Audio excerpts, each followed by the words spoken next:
Lara est aussi de mes invités aujourd'hui. C'est le père du cinéma caribéen. Bonjour Christian Lara. Bonjour. Alors vous êtes venu nous voir parce que vous avez organisé une projection et on va regarder un extrait de cette projection et ensuite on en parle. En fait, la bande-annonce. Voilà, on va dire qu'elle est passée, on va la mettre après. Alors, Coco la fleur, c'est le titre de ce film qui va passer donc alors ça sera le 28 octobre à 20h au cinéma Élysée Lincoln. Oui. Et alors c'est-à-dire près des Champs-Élysées. Alors quand on dit que vous êtes le père du cinéma caribéen, ça veut dire qu'avant vous, personne n'avait fait de film? Non, non. Avant moi, personne n'avait fait de film dans la Caraïbe. D'accord. En fait, le premier metteur en scène de couleur, c'est l'Américain Melvin Van Peebles. Le deuxième, c'est Sambene Ousmane, le Sénégalais. Et le troisième, c'est moi. Et alors, qu'est-ce qui vous a mené au cinéma ? Vous étiez journaliste au début. J'étais journaliste, mais j'ai toujours voulu être metteur en scène parce que je pensais qu'il fallait enfin que les images soient vues. Les images de nous, nos images soient vues dans le monde entier. Alors quand vous dites nos images, vous êtes originaire de quelle île ? Ah, moi je suis de la Guadeloupe. Et fier de l'être. Donc au départ, votre projet c'était de promouvoir la Guadeloupe à travers vos films ? Promouvoir la Guadeloupe, la Caraïbe, parce que je ne reste pas simplement dans mon île.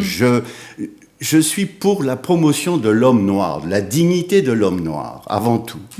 Donc, qu'ils viennent de Guadeloupe ou d'ailleurs ? Ou de Martinique, ou de Guyane, évidemment. Et alors, est-ce que dans ce film, Coco la fleur, on parle de ça ? Ah bien, on ne parle que de ça, évidemment. Oui. Mais disons, on ne parle pas de ça, on le montre.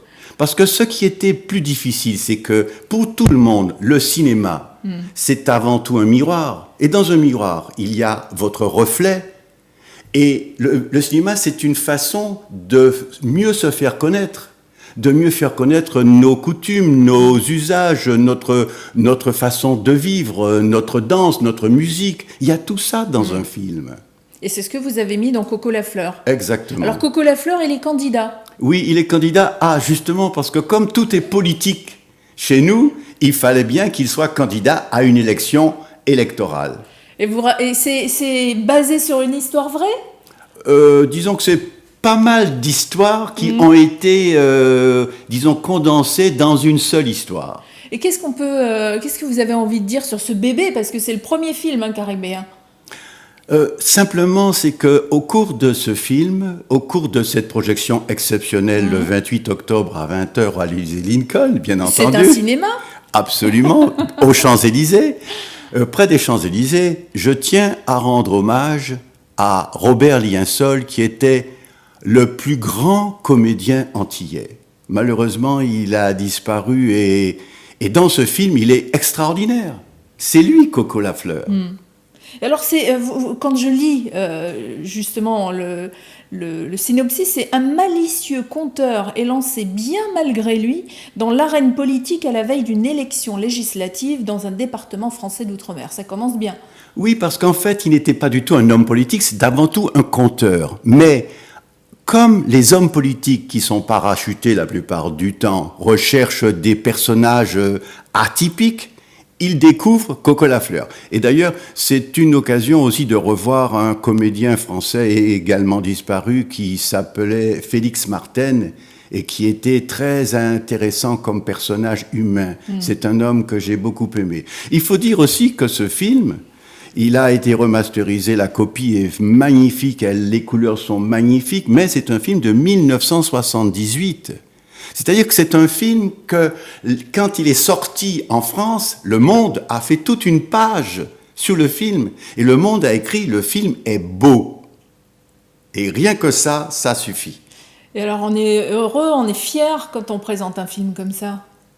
Heureux, je sais pas, toujours angoissé, mais fier, oui, fier de l'avoir fait. Oui. Angoissé, pourquoi ? Parce que vous avez peur... que les téléspectateurs aujourd'hui ou non, les spectateurs, voilà, non, pas du tout. Ne répondent pas à votre invitation, c'est quoi ? Vous savez, le cinéma antillais est un cinéma difficile à imposer parce que nous n'avons pas encore suffisamment de stars. D'accord. Donc, sans star, on dit... dans le film, qui vous avez? Robert Liençol, on ne connaît pas. Ouais. Pourtant, c'est un grand comédien. Et là, je me bats justement pour imposer au cinéma et à la télévision des comédiens de couleur, oui, qui ont quand même... Il n'y a pas de raison qu'aux États-Unis, il y ait des black stars et chez nous, il n'y a rien. Ben oui. Il n'y a pas de raison. Et alors, vous en trouvez facilement aujourd'hui des comédiens, parce que même si on parle de ce film qui date de 1978, donc qui est, on va dire, très jeune encore. Hein. Non, qui est toujours d'actualité. Voilà, qui est toujours d'actualité. Toujours d'actualité. Aujourd'hui, vous, en tant que réalisateur, des comédiens. Ah, mais il y en a de plus en plus. Ah, donc ça, c'est une bonne nouvelle. Ah non, il y en a de plus en plus. Ah oui, la relève est assurée, mais justement, quand il y a relève, il faut aussi connaissance. C'est pour cette raison que je m'adresse directement au téléspectateur pour lui dire, le cinéma antillais, c'est votre responsabilité. C'est-à-dire que chacun, vous qui êtes issu de l'outre-mer et qui habitez Paris, venez. Eh oui. Ben, moi, je vais y aller, tiens. Alors, on rappelle, c'est le 28 octobre prochain, projection de ce premier film caribéen, un film qui a été remasterisé, qui est magnifique. Il a eu des échos très sympathiques, en tout cas à sa sortie très élogieux, très élogieux. Mais vous savez, c'est un film qui est resté 1 an à l'affiche à Paris lors de sa sortie. C'est un record. Ah, c'est pas mal. C'est pas vous mal. Qui dites que le cinéma entier marche pas, là, la preuve. Non, je n'ai pas dit qu'il marchait pas. J'ai pas dit qu'il marchait pas. J'ai dit qu'il fallait un peu plus de reconnaissance, voilà, parce qu'on ne connaît pas trop les comédiens. Et moi, un film, c'est d'abord les comédiens. Un acteur comme Luc Saint-Éloi, que vous devez connaître, un acteur comme Jean-Michel Martial, ce sont des comédiens qui sont peu connus, or qui méritent d'être connus.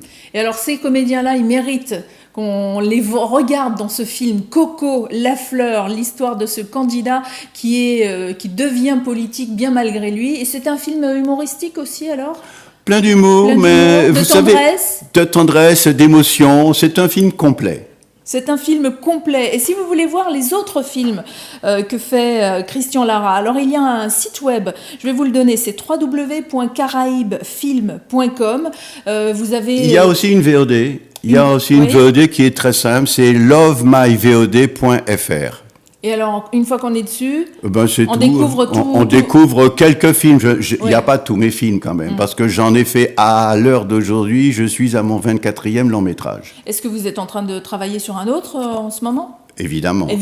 On n'en dit rien pour l'instant ? Non, on ne dit rien pour le moment, mais disons que puisque vous êtes là, je disais que j'avais été faire un film en Polynésie, à Wainé. D'ailleurs, justement. Yaorana, je salue mes compatriotes polynésiens. Et c'est ce film, The Legend. The Legend, voilà. Absolument. C'est un film qui a été tourné effectivement à Wainé. Et alors, c'est un film qui raconte quoi ? C'est l'histoire remaniée du Hollandais volant.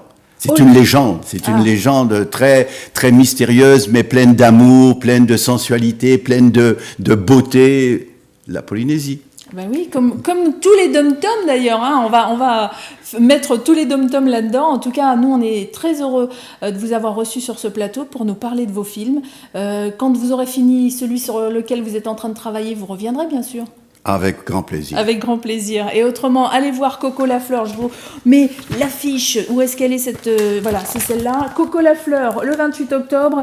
Ce sera... À 20h. Projection exceptionnelle et unique. Et unique, ça veut dire qu'il n'y en aura pas un autre.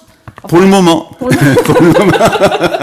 Combien coûte la séance pour terminer ? Je crois entre 5 et 7 euros. Entre 5 et 7 euros pour aller voir ce premier film caribéen qui date de 1978 avec des acteurs extraordinaires. Surtout, même si vous ne les connaissez pas, allez les voir parce que c'est la mémoire de la Guadeloupe. Absolument, que vous allez retrouver dans ce film. Merci Christian Lara.